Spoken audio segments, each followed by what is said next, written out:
Assalamualaikum warahmatullahi wabarakatuh. Pada hari ini kita akan sharing informasi tentang cara pengambilan swab dari nasofaring dan orofaring. Pada kesempatan ini perlu kami tegaskan bahwa swab yang akan kita lakukan adalah pada nasofaring, bukan rongga hidung ya. Jadi rongga hidung itu dia hanya merupakan yang tempat yang untuk dilalui untuk mencapai ke nasofaring.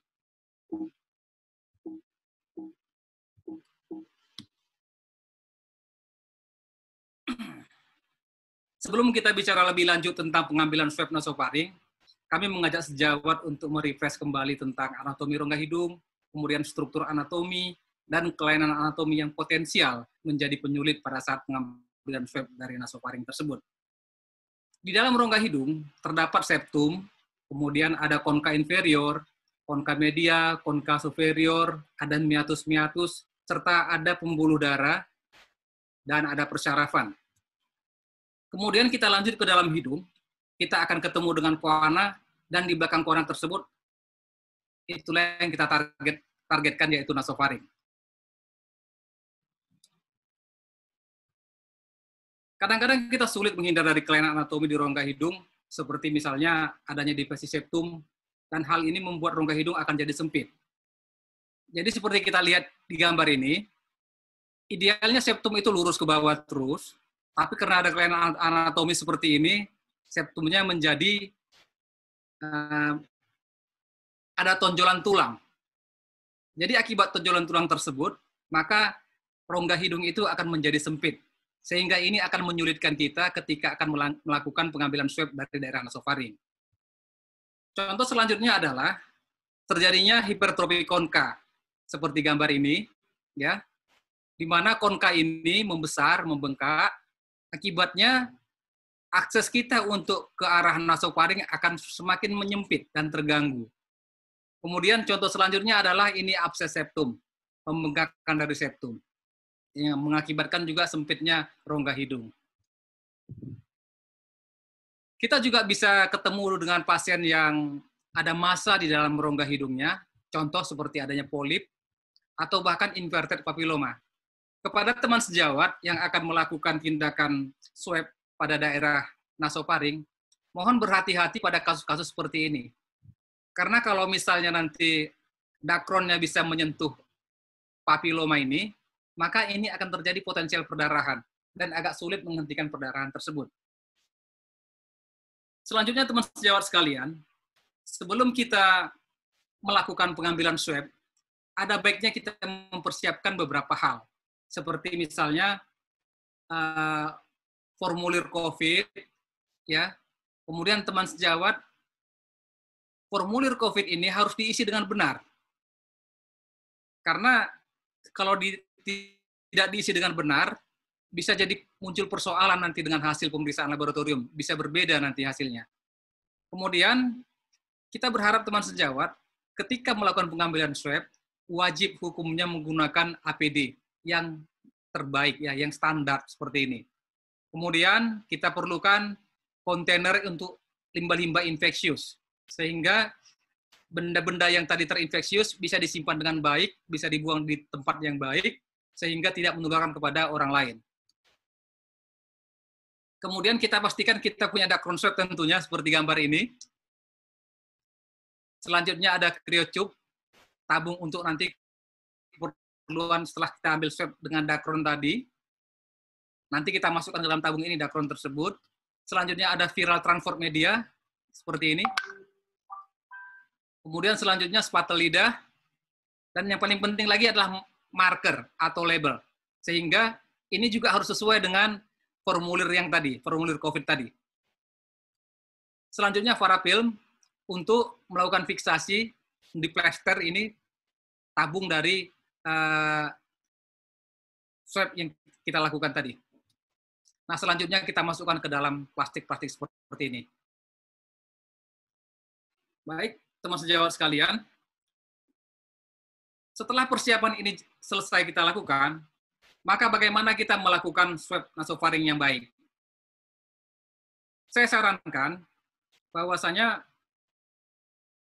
kita sebagai petugas medis yang akan melakukan pengambilan swab dari pasien harus memahami bahwasanya pasien tersebut tentulah memiliki rasa cemas, bahkan panik, apalagi dia diduga telah terpapar dengan coronavirus. Untuk itu sebaiknya kita menegaskan kepada pasien bahwa tidak perlu cemas, kita akan melakukan tindakan dengan 2 kali pengambilan, 1 lewat hidung, 1 lewat mulut. Yang lewat hidung akan terasa tidak nyaman tentunya. Ada sedikit tidak nyaman pada pasien dan bisa menimbulkan reaksi bersin. Sedangkan yang dari mulut, bisa kita lakukan dari mulut itu, kemudian muncul bisa reaksinya seperti muntah. Dan semuanya itu akan mengeluarkan cairan atau percikan yang kita harus hati-hati. Selanjutnya, kita evaluasi rongga hidung pada pasien yang akan kita lakukan swab nasofaring. Yang kita evaluasi adalah hal-hal yang saya sebutkan di awal tadi, apakah ada sumbatan-sumbatan atau ada hal-hal anatomi hidung yang potensial menghambat kita untuk melakukan swab dari daerah nasofaring. Selanjutnya kita sarankan pasien untuk membersihkan hidung luar, dan kalau bisa, pasien tersebut tetap menggunakan masker seperlunya. Selanjutnya teman sejawat sekalian, ketika kita akan melakukan swab nasofaring, untuk jarak estimasi dari hidung ke dalam nasofaring, itu kita buat aja perhitungannya adalah dari ala nasi ini ke lobulus.